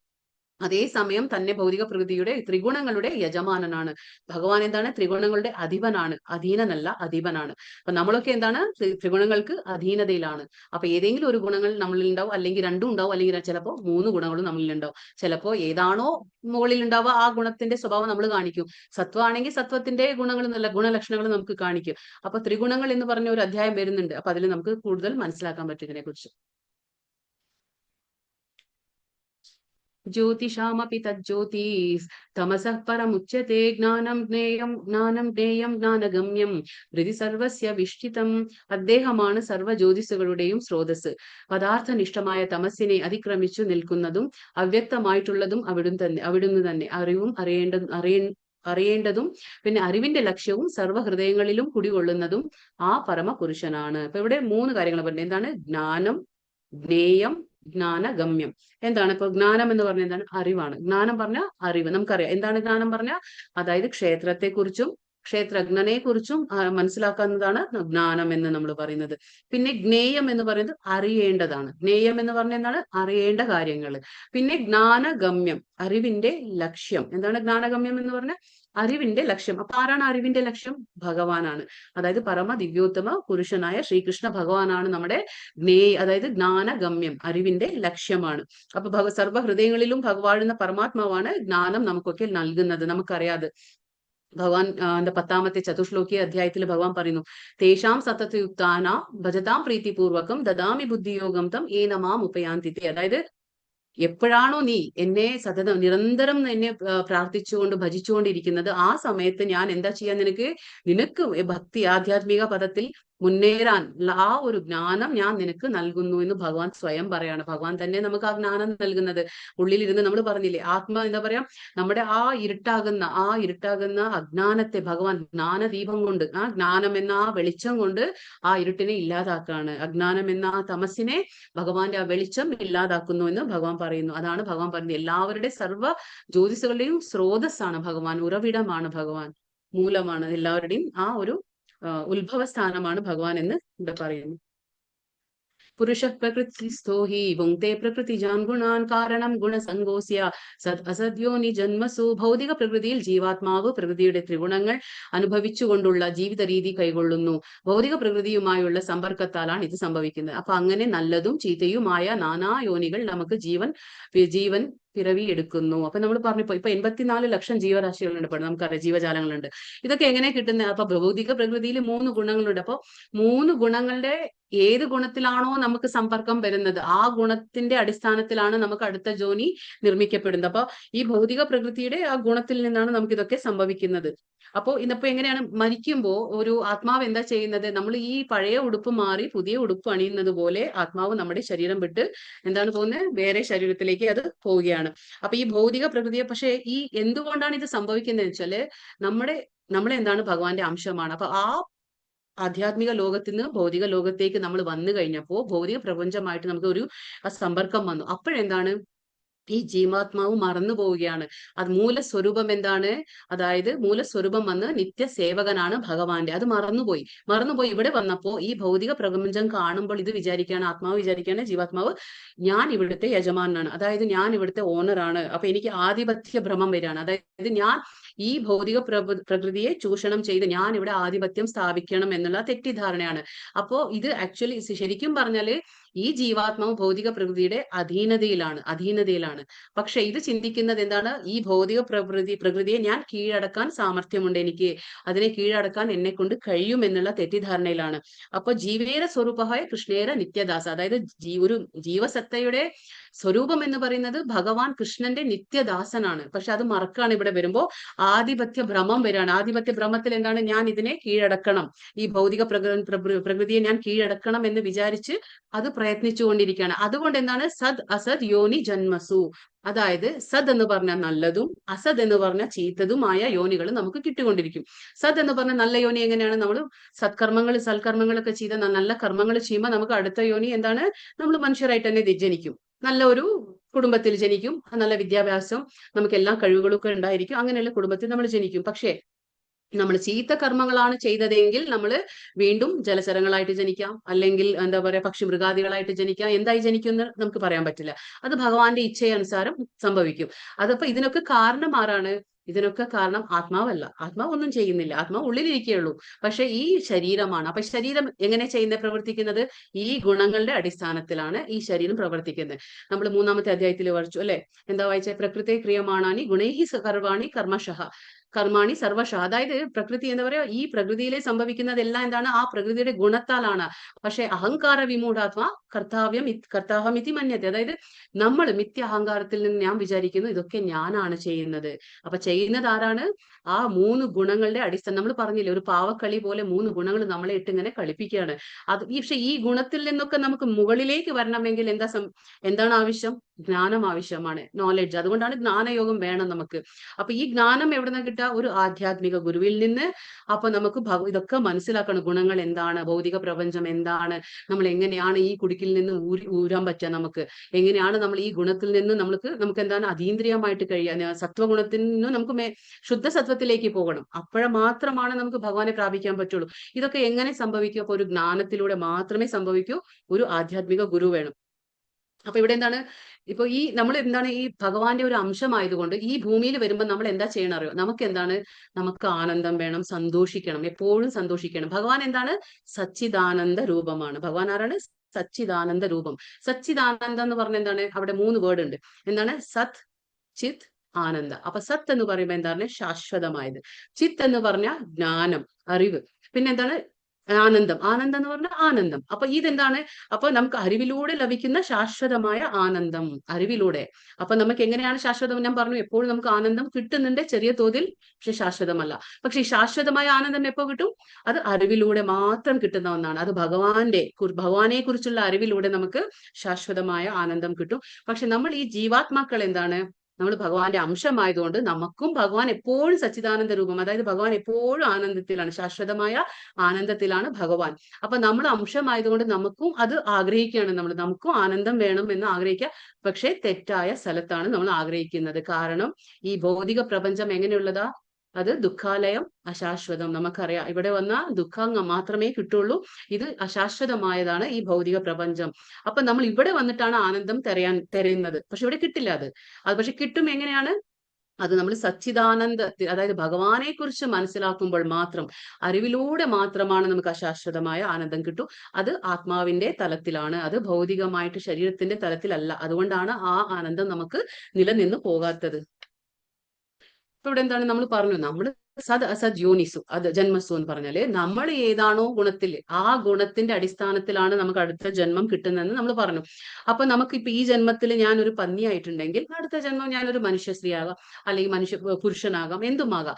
അല്ല, ഈ ജന്മത്തിൽ ഞാൻ ഒരു പുരുഷനോ സ്ത്രീയോ ആയിട്ടുണ്ടെങ്കിൽ എന്റെ സ്വഭാവത്തിനനുസരിച്ച്, എന്റെ ഗുണകർമ്മങ്ങൾ എങ്ങനെയാണോ അതനുസരിച്ച് എനിക്ക് അടുത്ത ജന്മം പന്നിയാകാം, അടുത്ത ജന്മം വേറൊരു പക്ഷിയാവാം, എന്തും ആവാം. അപ്പൊ ഇത് ഇങ്ങനെ അങ്ങോട്ടും ഇങ്ങോട്ടും ഇങ്ങനെ മാറിക്കൊണ്ടിരിക്കുകയാണ് നമ്മൾ. അത് ഈ 84 ലക്ഷം യോനികളിലും നമ്മൾ ഇങ്ങനെ അങ്ങോട്ടും ഇങ്ങോട്ടും ചാടിക്കൊണ്ടിരിക്കുകയാണ്. അതാണ് പറഞ്ഞത്, ആ പക്ഷി ഒരു കൊമ്പിൽ നിന്ന് മറ്റൊരു കൊമ്പിലേക്ക് ഇങ്ങനെ ചാടി ചാടി പോകുന്നത് എന്താണ്? ജന്മങ്ങൾ എടുക്കുകയാണ്, ഒരുപാട് ജന്മങ്ങൾ എടുക്കുകയാണ്. ഭൗതിക തൃഷ്ണയുടെ പ്രേരണ മൂലം ജീവാത്മാവ് ചിലപ്പോൾ ദേവനാകാം, ചിലപ്പോൾ മനുഷ്യനും മറ്റു ചിലപ്പോൾ വന്യമൃഗവും ആയേക്കാം. അതാണ് പറയുന്നത്. പക്ഷിയായും പുഴുവായും ജലജന്തുവായും പുണ്യാത്മാവായും ആ മൂട്ടയായി പോലും ചിലപ്പോൾ പിറന്നു എന്ന് വരാം. അപ്പൊ നമുക്ക് എന്തും വേണമെങ്കിലും ആവാം, നമുക്കൊരു ഉറപ്പില്ല. ഈ അടുത്ത ജന്മവും ഞാൻ മനുഷ്യൻ തന്നെ ആകും എന്നുള്ളത് യാതൊരു ഉറപ്പുമില്ല. കാരണം അത് ഭഗവാന്റെ ഇച്ഛ പോലെ നടക്കും, നമ്മുടെ കർമ്മം അനുസരിച്ച് നടക്കും. ഇത് അങ്ങനെ തുടർന്നുകൊണ്ടേയിരിക്കുന്നു. ഇത് രൂപമെടുത്താലും ഏത് രൂപമെടുത്താലും തന്റെ പരിതസ്ഥിതികളുടെ ആധിപത്യം തനിക്ക് തന്നെയാണെന്ന് ജീവൻ കരുതുന്നു. എന്നാൽ അത് ഭൗതിക പ്രകൃതിക്ക് അധീനനാണത്രേ എന്ന അതാണ് സത്യം. അപ്പൊ ഇവിടെ ജീവാത്മാവ് എന്താ വിചാരിക്കുക, ഞാൻ ഈ ഭൗതിക പ്രകൃതിയെ ചൂഷണം ചെയ്യാണ്, ഇത് ഞാൻ അധിപനാണ്, ഇതിനൊക്കെ ഞാൻ അധിപനാണ്, എന്റെ ആധിപത്യത്തിലാണ് ഈ ഭൗതിക പ്രപഞ്ചം എന്ന് നമ്മൾ ചിന്തിക്കുന്നു. പക്ഷെ അത് അങ്ങനെയല്ല. അപ്പൊ നമുക്കൊരു ജ്ഞാനം വരുമ്പോൾ, അതായത് ഭഗവാന്റെ ആ ജ്ഞാനം ശരിക്കും നമുക്ക് ആ ശരിയായ രീതിയിൽ കിട്ടുമ്പോൾ എന്താണ്, ഈ ഭ്രമം മാറിക്കിട്ടും. ഏത് ഭ്രമ? ആധിപത്യ ഭ്രമം മാറിക്കിട്ടും. ഞാൻ ഓണർ ആണെന്നുള്ള ആ തെറ്റിദ്ധാരണ മാറിക്കിട്ടും. അപ്പൊ നമുക്ക് എന്താണ്, ഈശാവാസ്യം ഇതം സർവം, അതായത് ഈ ഭൗതിക പ്രപഞ്ചം കാണുന്നത് മുഴുവൻ ഭഗവാന്റെ ആണ്, ഞാൻ ഒരു വാടകക്കാരൻ എന്ന പോലെ ഇവിടെ എന്റെ കർമ്മങ്ങൾ അനുഷ്ഠിച്ച് എനിക്ക് തിരിച്ചു ഭഗവത് ധാമിലേക്ക് പോകണം എന്നുള്ള ആ ചിന്ത വരും. അപ്പൊ നമുക്ക് ആരുടെ മുകളിലും എന്താ പറയാ, ഈ പ്രപഞ്ചത്തിന്റെ മുകളിൽ നമുക്കൊരു യാതൊരു അധികാരവും ഇല്ല എന്നുള്ളത് ആ സത്യം നമുക്ക് മനസ്സിലാക്കാൻ പറ്റും. പക്ഷെ അതിനൊക്കെ എന്താണ്, നമുക്ക് ഭഗവാന്റെ ഒരു ഭക്തൻ വേണം, പരിശുദ്ധരായ ഭക്തൻ ഉണ്ടെങ്കിൽ അതൊക്കെ സാധിക്കുള്ളൂ. അപ്പൊ മാത്രമാണ് നമുക്ക് അവര് ഈ ശരിക്കുള്ള അറിവിലേക്ക് നമ്മളെ നയിക്കുള്ളൂ.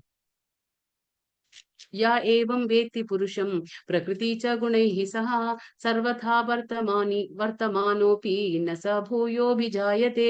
ഭൗതിക പ്രകൃതിയെയും ജീവസത്തെയും പ്രകൃതിയിലെ ത്രിഗുണങ്ങളുടെ അന്യോന്യ ബന്ധത്തെയും വിശദമായി അറിഞ്ഞവർക്ക് നിശ്ചയമായി മോക്ഷം ലഭിക്കും. ഇപ്പോഴത്തെ അവസ്ഥ എന്തായാലും ലോകത്തിൽ അവർ വീണ്ടും ജനിക്കില്ല. അപ്പൊ നമ്മുടെ ഇപ്പോഴത്തെ അവസ്ഥ എന്ത് വേണേലും ആയിക്കോട്ടെ, പക്ഷെ നമുക്ക് എപ്പോഴാണോ ഭഗവാനെ കുറിച്ച് മനസ്സിലാകുന്നത്, അതായത് എന്താണ് ഭഗവാൻ പറയുന്നത്, ഇവിടെ 3 കാര്യങ്ങൾ ഭഗവാൻ പറയുന്നത്. അതെന്താണ്, അതായത് ഭൗതിക പ്രകൃതിയെയും ജീവസത്തയെയും പ്രകൃതിയിലെ ത്രിഗുണങ്ങളുടെ അന്യോന്യ ബന്ധം. അതായത് ഈ ഭൗതിക പ്രകൃതി എന്ന് പറഞ്ഞാൽ എന്താണ്, ജീവാത്മാവ് എന്ന് പറഞ്ഞാൽ എന്താണ്, ത്രിഗുണങ്ങൾ എന്ന് പറഞ്ഞാൽ എന്താണ്, ഈ 3ഉം തമ്മിൽ എങ്ങനെയാണ് ഒരു ബന്ധമുള്ളത്, ഇതൊക്കെ മനസ്സിലാക്കുമ്പോൾ, ആരാണോ വിശദമായി മനസ്സിലാക്കുന്നത്, അതാണ് ഈ ജ്ഞാനയോഗം ആവശ്യമാണ് നമുക്ക്.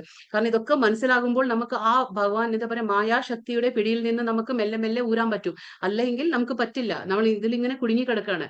അപ്പൊ നിശ്ചയമായും മോക്ഷം ലഭിക്കും. നമ്മുടെ ഇപ്പോഴത്തെ സ്ഥിതി എന്ത് തന്നെ ആയിക്കോട്ടെ, പക്ഷെ എപ്പോഴാണോ ഈ കാര്യങ്ങളൊക്കെ നമുക്ക് മനസ്സിലാകുന്നത്, ത്രിഗുണങ്ങൾ എന്താ, ജീവാത്മാവ് എന്താ, ഭൗതിക പ്രകൃതി എന്താ, എന്താണ് ഈ 3ന്റെയും ഒക്കെ ഒരു ബന്ധം, എങ്ങനെയാണ് ഇതൊക്കെ ഭൗതിക പ്രകൃതി ആ ഭഗവാന്റെ ആ ഇച്ഛയിൽ എങ്ങനെയാണ് നടക്കുന്നത്, ഇതൊക്കെ കാര്യങ്ങൾ മനസ്സിലാക്കുമ്പോൾ നമുക്ക് സ്വാഭാവികമായും മോക്ഷം ലഭിക്കുമെന്ന് ഭഗവാൻ പറയാണ്.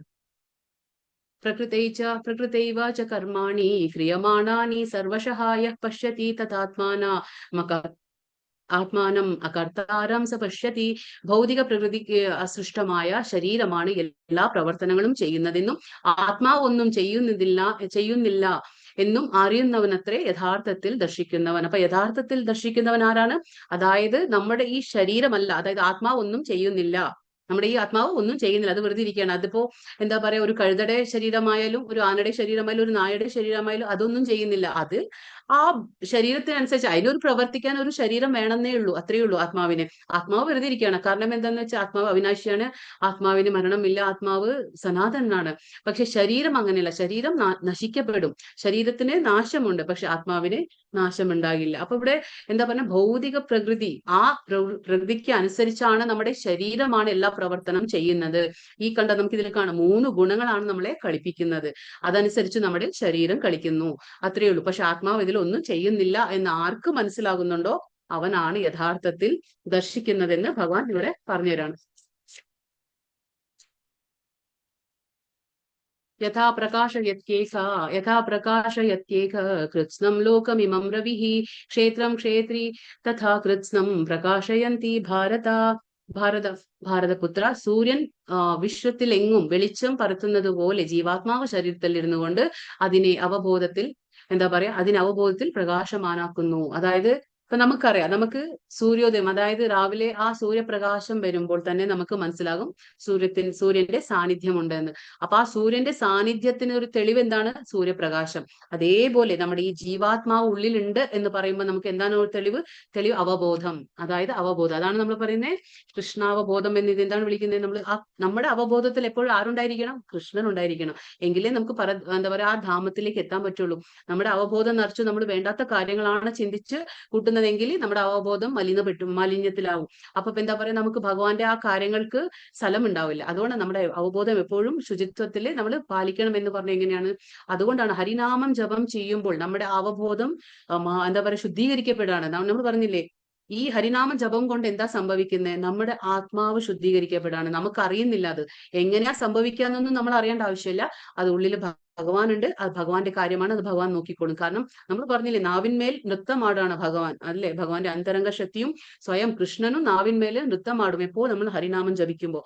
അപ്പൊ അത് നമുക്ക് എങ്ങനെയാണ്? അവബോധത്തെ നമുക്ക് ആ രീതിയിൽ നമുക്ക് ശുദ്ധീകരിക്കപ്പെടും ഹരിനാമം ജപം ചെയ്യുമ്പോൾ. അതുകൊണ്ടാണ് ഒരു ശരീരത്തില് ആത്മാവുണ്ട് എന്ന് പറയുമ്പോൾ നമുക്ക് എന്താണ്? ആ അവബോധമാണ്. അവബോധമുള്ളത്, അല്ലെങ്കിൽ നമ്മൾ പറയില്ലേ സ്പാർക്ക് എന്ന് പറയും, സ്ഫുലിംഗം അല്ലെങ്കിൽ ഒരു ചൈതന്യം. ആ ശരീരത്തിൽ ഒരു ചൈതന്യമാണ്, ചൈതന്യ രൂപത്തിലാണ് അത് ശരീരം മുഴുവനും എന്താ പറയാ അതെങ്ങും ഇങ്ങനെ പരന്നു കിടക്കുകയാണ്. ഏത്? ഈ ചൈതന്യം, അതായത് അവബോധം. അതാണ് ഇപ്പൊ നമുക്ക് സൂര്യരശ്മി കാണുമ്പോൾ, അതായത് സൂര്യന്റെ വെളിച്ചം കിട്ടുമ്പോൾ നമുക്കറിയാം സൂര്യൻ ഉണ്ട് അവിടെ. അതേപോലെ ഒരാൾ എന്താ പറയാ പ്രവർത്തനാശീലമായിട്ട് കാണുമ്പോൾ നമുക്കറിയാം അവരുടെ ഉള്ളിൽ ആത്മാവുണ്ട്. ആത്മാവ് വിട്ടുപോകുമ്പോൾ എന്താ സംഭവിക്കുക? മരണം സംഭവിക്കും. ആത്മാവ് ആ ശരീരം ത്യാഗം ചെയ്യുമ്പോൾ, ആ ശരീരം ഉപേക്ഷിക്കുമ്പോൾ എന്താണ്? അവിടെ മരണം സംഭവിക്കും. നമ്മൾ അതുവരെ പേര് വിളിച്ചുകൊണ്ടിരുന്ന വ്യക്തികളെ നമ്മൾ പേരല്ല വിളിക്കുക. മരിക്കുമ്പോൾ എന്താ? നമ്മൾ ബോഡി എന്ന് വിളിക്കും, അല്ലെ? അത് ബോഡി ആയി കഴിഞ്ഞു അത്. അപ്പൊ എന്താണ് സംഭവിക്കുന്നത് അവിടെ? ആ ഒരു വ്യക്തി, മരണപ്പെട്ട ആ വ്യക്തി എന്തുകൊണ്ട് പ്രവർത്തിക്കുന്നില്ല? അവയവങ്ങളുണ്ട്, എല്ലാം ഉണ്ട്, പക്ഷെ എന്തുകൊണ്ടും നിശ്ചലനായി അവിടെ എങ്ങനെ കിടക്കുന്നു? ഒരു അനക്കവും ഇല്ലാതെ ആ ബോഡി എങ്ങനെ കിടക്കുന്നു? എന്തുകൊണ്ടാണ്? അതിന്റെ ഉള്ളിലുള്ള ആ സ്പാർക്ക്, അതായത് സ്ഫുല്ലിംഗം, ആ ചൈതന്യം, അവബോധം, ആ പ്രജ്ഞ, അതായത് നമ്മൾ പറയൂ അതാണ് അവബോധം. അതില്ല, അത് നഷ്ടപ്പെട്ടു. എന്താ? അത് ആ ശരീരത്തെ ഉപേക്ഷിച്ച് പോയി കഴിഞ്ഞു.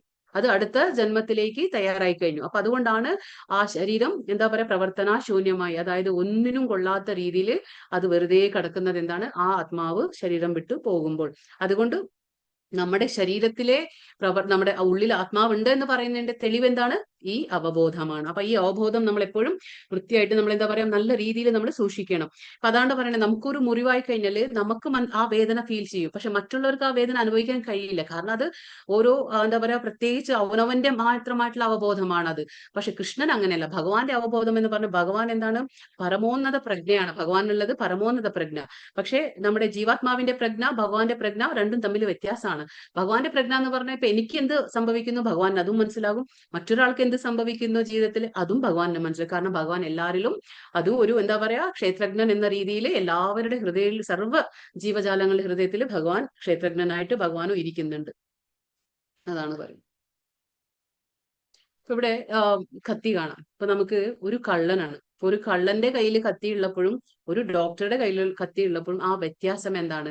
ഇപ്പൊ കള്ളന്റെ കയ്യിൽ ഒരു കത്തി കിട്ടുകയാണെങ്കിൽ അവൻ എന്താ ചെയ്യുന്നത്? അവൻ മറ്റുള്ളവരെ കുത്തി നോയിപ്പിക്കുക, അല്ലെങ്കിൽ അവരെ എന്താ പറയാ കുത്തി കൊല്ലാനും, അവരിൽ നിന്ന് കവർച്ച ചെയ്യാനും, അവരിൽ നിന്നുള്ള ആ സാധനങ്ങളൊക്കെ മോഷ്ടിച്ചെടുക്കാനും, അങ്ങനെയുള്ള ഉപദ്രവിക്കാനും ഒക്കെയാണ് അവൻ ആ കത്തി ഉപയോഗിക്കുന്നത്. അതേപോലെ ഒരു ഡോക്ടറുടെ കയ്യിൽ കത്തി ഉണ്ടെങ്കിൽ അദ്ദേഹം എന്താ ചെയ്യുന്നത്? അത് ഒരാളുടെ ജീവൻ രക്ഷിക്കാനാണ്. അതേ കത്തി ഉപയോഗിക്കുന്ന എന്തിനാണ്? ഒരാളുടെ ജീവനെ രക്ഷിക്കാൻ വേണ്ടിയിട്ടാണ്. അപ്പൊ രണ്ടിലും എന്താണ് വ്യത്യാസമുള്ളത്? അവബോധം. അതായത് ഡോക്ടറിലും അവബോധമുണ്ട്, കള്ളനിലും അവബോധമുണ്ട്. പക്ഷെ ആ അവബോധം ഏത് രീതിയിലാണ് എന്നുള്ളതാണ് വ്യത്യാസം ഇവിടെ. അപ്പൊ അതുകൊണ്ടാണ് പറയുന്നത് നമ്മുടെ അവബോധത്തെ നമ്മൾ ശുദ്ധമായിട്ട് വെക്കണം. അവബോധത്തെ ശുദ്ധമായി എങ്ങനെ വെക്കുക? നമ്മുടെ അതായത് സംസർഗം എങ്ങനെയാണോ അതുപോലെ നമ്മുടെ അവബോധം ഉണ്ടായിരിക്കും. അതായത് നമ്മുടെ ജീവിതത്തിൽ നിത്യേന ഇടപെടുന്ന ആൾക്കാർ എങ്ങനെയാണ്, നമ്മൾ വായിക്കുന്ന പുസ്തകങ്ങൾ എങ്ങനെയാണ്, നമ്മൾ മറ്റുള്ളവരായിട്ട് ഇടപഴകുമ്പോൾ നമ്മൾ ശ്രദ്ധിക്കണം. അതായത് നമ്മൾ ആരുടെ കൂടെയാണ്, അങ്ങനെയാണ് നമ്മുടെ അവബോധവും മാറിക്കൊണ്ടേയിരിക്കും. അതാണ്. അപ്പോ കള്ളന്റെ ആ അവബോധവും ഉണ്ട് കള്ളനും, പക്ഷെ ആ അവബോധം എന്താ പറയാ ശുദ്ധമായ അവബോധമല്ല. അതുകൊണ്ട് ആ അവബോധത്തെ ഉപയോഗിച്ചുകൊണ്ടാണ് അദ്ദേഹം അങ്ങനെ പെരുമാറുന്നത്. പക്ഷെ ഡോക്ടറുടെ അവബോധം എന്താണ്? ഒരാളെ രക്ഷിക്കണം എന്നുള്ള അവബോധമാണ് ആ ഡോക്ടർക്ക്. അതാണ്. അപ്പൊ നമ്മുടെ കയ്യിൽ എന്താണ് എന്നുള്ളത് ഇമ്പോർട്ടന്റ് അല്ല, അതായത് നമ്മൾ അതിനെ എങ്ങനെ ഉപയോഗിക്കുന്നു എന്നുള്ളത്. അത് അവബോധത്തെ അടിസ്ഥാനമാക്കിക്കൊണ്ടാണ് നമ്മുടെ പ്രവൃത്തികൾ ഉണ്ടായിരിക്കുക. അതുകൊണ്ടാണ് പറയുന്നത്, എപ്പോഴും നമ്മൾ വിചാരിക്കും ഞാൻ എന്റെ പ്രവൃത്തി നന്നാക്കാം. അതായത് ഞാൻ ഇന്ന് വിചാരിക്കുകയാണ് ഞാൻ നാളെ ഞാൻ നന്നാവാം. എനിക്ക് അപ്പോൾ നമ്മൾ നാളെ നന്നാവാം എന്ന് വിചാരിക്കുമ്പോൾ നന്നാകാൻ പറ്റില്ല. കാരണം എന്താന്ന് വെച്ചാല് നമ്മൾ പ്രവർത്തിക്കുന്നത് എന്തിന്റെ അടിസ്ഥാനത്തിലാണ്? അവബോധത്തിന്റെ അടിസ്ഥാനത്തിൽ. അപ്പോൾ നമുക്ക് എന്താണ് നന്നാക്കേണ്ടത്? പ്രവൃത്തികൾ നന്നാക്കാം എന്ന് വിചാരിച്ചാൽ അത് നന്നാക്കാൻ പറ്റില്ല. കാരണം നമ്മൾ അവബോധത്തെ നന്നാക്കണം. ആ അവബോധത്തെ നന്നാക്കണമെങ്കിൽ നമ്മൾ എന്താണ് ചെയ്യേണ്ടത്? നമ്മൾ ഹരിനാമ ജപം. ആ കലിയുഗത്തിൽ വേറെ വഴിയില്ല. അപ്പൊ ഹരിനാമ ജപം ചെയ്യുമ്പോൾ നമ്മൾ അറിയാതെ തന്നെ നമ്മളിൽ ഒരുപാട് മാറ്റങ്ങൾ വരും. നമ്മുടെ അവബോധം ശുദ്ധീകരിക്കപ്പെടും. അങ്ങനെ മാത്രമാണ് നമുക്ക് നമ്മുടെ പ്രവൃത്തിയിലും നമ്മുടെ ചിന്താഗതിയിലും ഒക്കെ നമുക്ക് മാറ്റങ്ങൾ കൊണ്ടുവരാൻ കഴിയുന്നത്. ക്ഷേത്രജ്ഞയോരേവ മന്തരം ജ്ഞാനചക്ഷുസാ ഭൂതപ്രകൃതി മോക്ഷം ച യേ വിദുർഭ്രാന്തി തേ പരം. ശരീരത്തിനും അതായത് ക്ഷേത്രം, അവിടെ അറിയുന്നവരും ക്ഷേത്രജ്ഞൻ തമ്മിലുള്ള വ്യത്യാസം എങ്ങനെയാണ് എന്ന് ജ്ഞാനദൃഷ്ടി കൊണ്ട് കാണാനും ഭൗതിക പ്രകൃതിയുടെ ബന്ധത്തിൽ നിന്ന് മുക്തി നേടാൻ ഉതകുന്ന പ്രക്രിയ എന്തെന്നറിയാനും കഴിവുള്ളവർ പരമപദം പ്രാപിക്കും. ഇവിടെ എന്താ ഭഗവാൻ പറയുന്നത്? പരമപദം ആര് പ്രാപിക്കും? എങ്ങനെയാണ് പ്രാപിക്കാൻ പറ്റുക? അതായത് ആർക്കാണോ ഈ ശരീരത്തിനും പിന്നെ ശരീരത്തിന് എന്താ പറയുക തമ്മിൽ അതായത് ക്ഷേത്രത്തിനും ക്ഷേത്രജ്ഞനും തമ്മിലുള്ള ആ വ്യത്യാസം എങ്ങനെയെന്ന് ജ്ഞാനദൃഷ്ടി കൊണ്ട്, അതായത് ജ്ഞാനചക്ഷുസ്. നമ്മൾ പറഞ്ഞില്ലേ ചർമ്മചക്ഷുസ് എന്ന് പറഞ്ഞാൽ നമുക്ക് സാധാരണ കാണാൻ കഴിയുന്നത്. പക്ഷെ അതേപോലെ അർജുനന് ഭഗവാൻ ദിവ്യചക്ഷുസ് കൊടുത്തു. എപ്പോഴാ കൊടുത്തേ? വിശ്വരൂപം ദർശിക്കാൻ വേണ്ടി ഭഗവാൻ പറഞ്ഞു, നിന്റെ ഈ സാധാരണ ചർമ്മചക്ഷുസ് കൊണ്ട് സാധിക്കില്ല, ഞാൻ നിനക്ക് ദിവ്യചക്ഷുസ് തരാന്ന് പറഞ്ഞു ഭഗവാൻ. അപ്പൊ ആ ദിവ്യചക്ഷുസ് കൊണ്ട് മാത്രമാണ് ഭഗവാന്റെ ആ വിശ്വരൂപം ദർശിക്കാൻ കഴിഞ്ഞത് അർജുനന്. അതേപോലെ ജ്ഞാനചക്ഷുസ് ഉണ്ട്. ജ്ഞാനചക്ഷുസ് എന്ന് പറഞ്ഞാൽ എന്താണ്? അതായത് നമ്മുടെ ഈ ശാസ്ത്രങ്ങളൊക്കെ എന്താണ്? വേദങ്ങളാവട്ടെ നമ്മുടെ ഈ ധർമ്മഗ്രന്ഥങ്ങളൊക്കെ എന്താണ്? ഇതൊക്കെ അമ്മയെ പോലെയാണ്. അപ്പൊ അമ്മ എന്താ ചെയ്യുന്നത്? നമുക്ക് അച്ഛനെ ആരാന്ന് നമുക്ക് കാണിച്ചു തരും അല്ലെ? അതേപോലെ ഈ ശാസ്ത്രങ്ങളൊക്കെ ചൂണ്ടിക്കാണിക്കുന്നത് ആരെയാണ്? പരമ ദിവ്യോത്തമ പുരുഷനായ ശ്രീകൃഷ്ണനിലേക്കാണ് അവർ ചൂണ്ടിക്കാണിക്കുന്നത്. അപ്പൊ അതാണ് ഈ ജ്ഞാനചക്ഷുസ് എപ്പോഴാ വരിക? നമ്മൾ ശാസ്ത്രങ്ങൾ അധ്യയനം ചെയ്യുമ്പോൾ, ഭഗവാനെ കുറിച്ചുള്ള കാര്യങ്ങൾ കേൾക്കുമ്പോൾ, പിന്നെ ഭഗവാന്റെ കാര്യങ്ങൾ നമ്മൾ ഹരിനാമം ജപിക്കുമ്പോൾ എന്താണ്? നമുക്ക് ആ ജ്ഞാനചക്ഷുസ് കൊണ്ടാണ് നമ്മൾ പ്രവർത്തിക്കുന്നത്. അതാണ് പറയുന്നത്. അപ്പൊ ആ ജ്ഞാനചക്ഷുസ് കൊണ്ട് ആർക്കാണോ ക്ഷേത്രം എന്താണ്, ക്ഷേത്രജ്ഞന്മാർ എന്താണ്, അത് 2 ക്ഷേത്രജ്ഞന്മാരുണ്ട്. അതായത് പരമാത്മാവുണ്ട് ജീവാത്മാവുണ്ട്. അപ്പൊ അവരെന്താണ്? അവർ തമ്മിലുള്ള ആ ബന്ധം എന്താണ്? പിന്നെ നമ്മൾ ഈ കാണുന്ന ഭൗതിക പ്രകൃതിയുടെ ബന്ധത്തിൽ നിന്ന് നമ്മൾ പറഞ്ഞില്ലേ ഭൗതിക പ്രകൃതിയിൽ നമ്മൾ മായാശക്തിയാണ്. അപ്പൊ ഇതിൽ നമ്മൾ കുടുങ്ങിക്കിടക്കാണ്. അപ്പൊ ഇതിൽ നിന്ന് നമ്മൾ എങ്ങനെ മുക്തി നേടാൻ പറ്റും? ഈ പ്രക്രിയ എന്താണ്? അതിനുള്ള ഒരു വഴി എന്തെന്ന് അറിയാനും കഴിവുള്ള ഒരു വ്യക്തി. അതായത് നമുക്കിത് എന്താണ് ഭൗതിക പ്രകൃതി ഇല്ലേ, നമ്മൾക്ക് എന്താ പറയാ മുക്തി നേടാനുള്ള ഒരു വഴി ഏതാണ്? കൃഷ്ണാവബോധം. അതായത് നമ്മൾ എന്താ പറയാ ഭഗവത് സേവനം. കൃഷ്ണാവബോധം എന്ന് പറഞ്ഞതാണ് ഭഗവത് സേവനയിൽ ഏർപ്പെടുന്നത് തന്നെ ഒരു വഴിയുള്ളൂ. വേറെ ഒരു ലക്ഷ്യവുമില്ല. ഹരിനാമം ജപിക്കുക, പിന്നെ മനസ്സും ബുദ്ധിയും ഭഗവാനിൽ ഉറപ്പിച്ച വിശ്വാസത്തോടെ നമ്മൾ ഹരിനാമം ജപിക്കുമ്പോഴും വിശ്വാസം വേണം. എന്നിട്ട് എന്താ? നമ്മൾ ഭഗവത് സേവനത്തിൽ ഏർപ്പെടുമ്പോൾ എന്താണ്? അതാണ് ഒരു വഴി. ആ വഴി എന്തെന്ന് നമുക്ക് മനസ്സിലാക്കി കഴിഞ്ഞാൽ നമ്മൾ പ്രവർത്തിക്കും. അത് ആർക്കാണോ മനസ്സിലാവുന്നത്, അതിനൊക്കെ കഴിവുള്ള ആരാണോ അവരൊക്കെ എന്താണ്? പരമപദം പ്രാപിക്കുമെന്ന് ഭഗവാനോടെ പറയാണ്. ഹരേ കൃഷ്ണ കൃഷ്ണ കൃഷ്ണ ഹരേ ഹരേ, ഹരേ രാമ രാമ രാമ ഹരേ ഹരേ. വാഞ്ചാകൽപതരുഭ്യശ്ച കൃപാ സിന്ധുഭ്യ ഏവ ച പതിതാനാം പാവനേഭ്യോ വൈഷ്ണവേഭ്യോ നമോ നമഃ. അനന്ത കോടി വൈഷ്ണവവൃന്ദ की जय. श्रील प्रभुपाद की जय. श्रील गुरुदेव की जय. हरे कृष्णा. ക്വസ്റ്റ്യൻസ് നോക്കാം നമുക്ക്.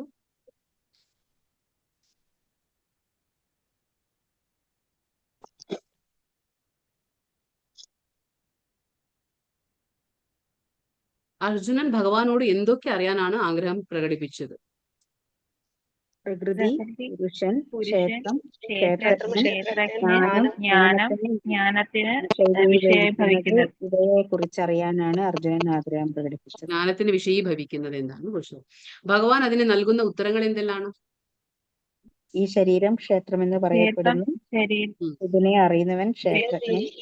ക്ഷേത്രജ്ഞനായ ആത്മാവിന്റെ കർമ്മവേദിയാണ് ശരീരം. ശരീരമാകുന്ന ക്ഷേത്രത്തെയും ക്ഷേത്രജ്ഞനെയും അറിയുന്ന അറിവാണ് ഞാൻ. ജ്ഞാനം എന്ന് പറഞ്ഞ ക്ഷേത്രവും ക്ഷേത്രജ്ഞത്തെ കുറിച്ച് മനസ്സിലാക്കുന്നതാണ് ജ്ഞാനം. ജ്ഞേയം എന്ന് പറഞ്ഞാൽ അറിയേണ്ടത്. ജ്ഞാനഗമ്യം എന്ന് പറഞ്ഞാല് ജ്ഞാനഗമ്യം എന്ന് പറഞ്ഞാൽ അറിവിന്റെ ലക്ഷ്യം എന്താണ്? അറിവിന്റെ ലക്ഷ്യം. പിന്നെ സർവ്വ ശരീരങ്ങളിലും കുടികൊള്ളുന്ന ഭഗവാനും ആരാണ്? ക്ഷേത്രജ്ഞനാണ്. കർമ്മക്ഷേത്രം എന്നറിയപ്പെടുന്ന ശരീരത്തിലെ 24 ഘടകങ്ങൾ ഏതെല്ലാമാണ് പറയാൻ പറ്റുമോ? ഒന്നാമതായി ഭൂമി, പഞ്ചമഹാഭൂതങ്ങൾ, പഞ്ചമഹാഭൂതങ്ങള്, പിന്നെ മിഥ്യാഹാരം, അഹങ്കാരം, ബുദ്ധി, പ്രകൃതിയുടെ അവ്യക്ത നിലയിലുള്ള 3 ഗുണങ്ങൾ, പ്രകൃതിയുടെ അവ്യക്തരീതിയുള്ള 3 ഗുണങ്ങള്, അതായത് പിന്നെ സത്വരജ കണ്ണ്, മൂക്ക്, പഞ്ചേന്ദ്രിയങ്ങള്, നാക്ക്, കർമ്മേന്ദ്രിയങ്ങള്, ചെവി എന്നീ ജ്ഞാനേന്ദ്രിയങ്ങൾ, പിന്നെ ശബ്ദം, കർമ്മേന്ദ്രിയങ്ങൾ. കാലുകൾ, കൈകൾ, ബുധം, ഉൽപാദനതി എന്നീ അതൊക്കെ കർമ്മേന്ദ്രിയങ്ങൾ രൂപം കൊള്ളുന്നു. ഇന്ദ്രിയങ്ങളെക്കാൾ ഉത്കൃഷ്ടമായ മനസ്സാണ് അടുത്തത്. ഇങ്ങനെ മനസ്സും ഇന്ദ്രിയം തന്നെ. പതിന- ആ, ഓക്കേ. പിന്നെ ഇന്ദ്രിയ വിഷയങ്ങൾ ഏതൊക്കെയാണ്? ഇന്ദ്രിയ വിഷയങ്ങൾ ഗന്ധം, രസം, ഗന്ധം, രസം, സ്പർശം, രൂപം, സ്പർശം. ശബ്ദം. മനസ്സിനെ എന്ത് പറയും നമ്മള്? മനസ്സ് എന്ത് ഇന്ദ്രിയമാണ്? ഇന്ദ്രിയ അന്തരേന്ദ്രിയ. അതൊരു ഇന്ദ്രിയം തന്നെ. അപ്പൊ അത് 11 ഇന്ദ്രിയമായിട്ട് കണക്കാക്കപ്പെടും. പിന്നെന്താണ്? അത് ശരി. പിന്നെ മനസ്സിൽ അടിഞ്ഞുകൂടിയ മുൻജന്മ കർമ്മങ്ങളിലെ എങ്ങനെ തുടച്ചു മാറ്റാം? കർമ്മങ്ങളെ എങ്ങനെ തുടച്ചു മാറ്റാം? കൃഷ്ണ സ്മരണയാലും നാമജപത്താൽ മാതാജി. ഹരേ കൃഷ്ണ മന്ത്രത്തിലൂടെ നമുക്ക് മാറ്റാൻ പറ്റും. ഹരേ കൃഷ്ണ, എല്ലാം മനസ്സിലായെന്ന് വിചാരിക്കുന്നു. നാളെ നമുക്ക് 14-ാമത്തെ അധ്യായം. വലിയ സംശയമുണ്ടോ? ഹരേ കൃഷ്ണ.